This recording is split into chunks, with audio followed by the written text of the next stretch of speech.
दूसरे लोग तभी आपके साथ चलेंगे। गांव में जिसकी लाठी मजबूत होती है उसी के आसपास लोग रहते हैं। आपकी लाठी मजबूत है, आप समाज के अग्रणी लोग हो, पिछड़े समाज के सबसे लाठीवाद लोग हो, पिछड़े समाज के सबसे अग्रणी लोग हो। लड़ाई आपको लड़ना है। तब पिछड़े समाज के लोग, चौरसिया समाज के लोग, प्रजापति समाज लोग के लोग, कुर्मी समाज के लोग, धोबी समाज के लोग, हमारे बिंद कश्यप समाज के लोग, दलित समाज में पासी समाज के लोग तब आपके साथ आएंगे। हमारी लड़ाई ये है। इसलिए आपसे आह्वान करना चाहता हूँ, बाराबंकी समाजवादियों की धरती रही है, बाराबंकी सोशलिस्ट पार्टी की धरती रही है। जब 1952 में पहला चुनाव हुआ, कांग्रेस की तोती बोलती थी, तब राम सेवक यादव जी ने अलग जगाई थी। 1952 में पहला चुनाव फतेहपुर विधानसभा जो थी सोशलिस्ट पार्टी जीत गई थी। आपको मालूम होना चाहिए 1956 आते उपचुनाव में राम सेवक यादव ने रामनगर से डंका बजा करके उत्तर प्रदेश और देश में समाजवादियों का झंडा लहराने का काम किया था। इसलिए आपको मैं जगाने आया हूँ, मैं आपका बेटा हूँ, आपका भाई हूँ, आपको जगाने आया हूँ कि राजनीति में मौका बार बार नहीं आता है। समाजवादी पार्टी एक ऐसी पार्टी है जो भारतीय जनता पार्टी को मुंहतोड़ जवाब दे रही है और अखिलेश यादव हमेशा लड़ने का काम कर रहे हैं। समाजवादियों का इतिहास क्रांतिकारी इतिहास रहा है। समाजवादी कभी जेल जाने से नहीं घबराए हैं। नेताजी ने हमेशा कहा अन्याय के खिलाफ जब जब लड़ना पड़े आप लड़िए और लड़ने वालों को कोई रोक नहीं सकता।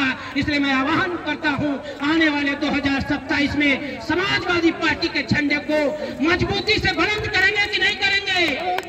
अखिलेश यादव जी के साथ रहेंगे कि नहीं रहेंगे? उठाइए और बाबा टीकाराम ओसानेश्वर राम सेवक की धरती से भरोसा दिलाइए कि 27 का बिगुल बजेगा, समाजवादियों का फिर से समय आएगा। बहुत बहुत धन्यवाद। जब जब समाजवादियों को कोई आंख दिखाया है तो हमने मुंह तोड़ खड़े होकर जवाब दिया है।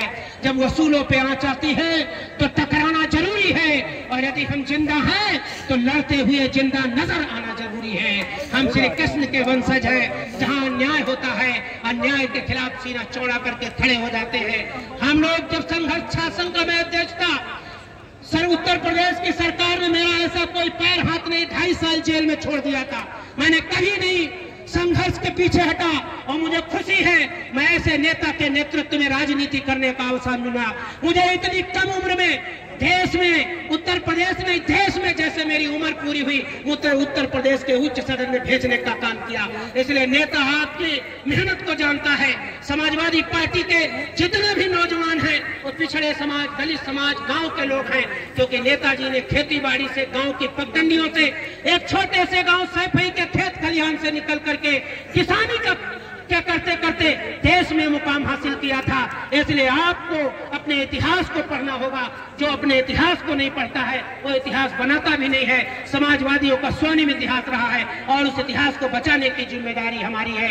एक बार पुनः फिर अम्बेडकर के सपनों को, माननीय काशीराम जी के सपने को, मुलायम सिंह के समाजवाद को, अखिलेश यादव के समाजवाद और आधुनिकता को आगे ले जाएंगे। फिर से समाजवाद का परचम लहराएंगे। बहुत बहुत धन्यवाद। जय हिंद, जय समाजवाद।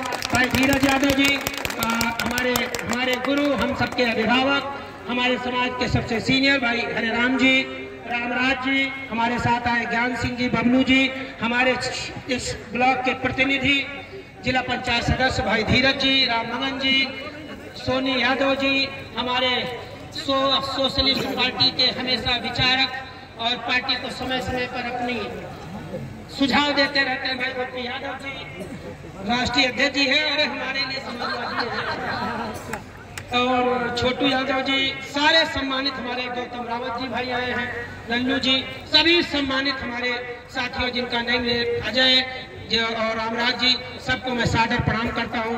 आपने बुलाया एक